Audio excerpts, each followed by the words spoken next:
là có sắc hơn tuy hơi cái chuan mô mong ấy này cả lâu cả tang cha ngập bom chim lấy mà lên du nín thang và sa thu đang ngày đầu tiên ô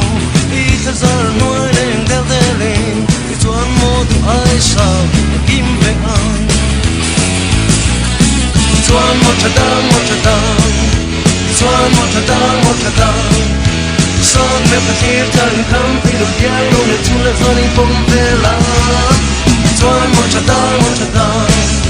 chuan một thật đắng mi yêu người là tình lắm mà mình quay la đi mà ngày này rồi tuy thiêng lại nên ghé thăm không xin phải là cái sắc hơn tuy hơi thì chuan mô mong ngày này là lâu khát nắng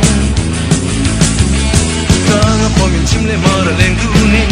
càng vào sáng là từ từng ngày được bên ô đi theo gió nuôi lên đeo lên thì chuan mô từ ai sao kim về anh chuan một thật đắng chuan một thật đắng son mẹ phải khi thăng thắm thấy được giang luôn để chung là do nên không về lá chuan một thật đắng chuan một thật đắng một thật đắng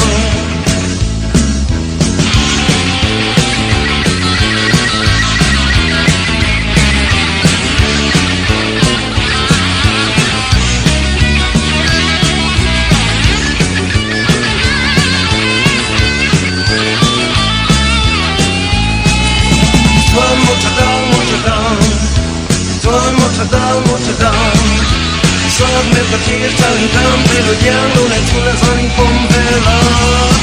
chuan một thật đắng chuan một thật đắng mi em luôn là tuy cũng lắm mà mình trôi la đi mà ngày này dù tuy thiêng lại nên ghé thăm không xin phải là có sắc hơn tuy hơi thì chuan mô mà ngày này là lâu khát vàng ta ngập bom miền chim lên mà lên du nín tháng vào sáng là thu từng ngày đầu tiên ô đi theo gió nuôi lên đeo lên cái chuan mô tu ai sao kim về anh chuan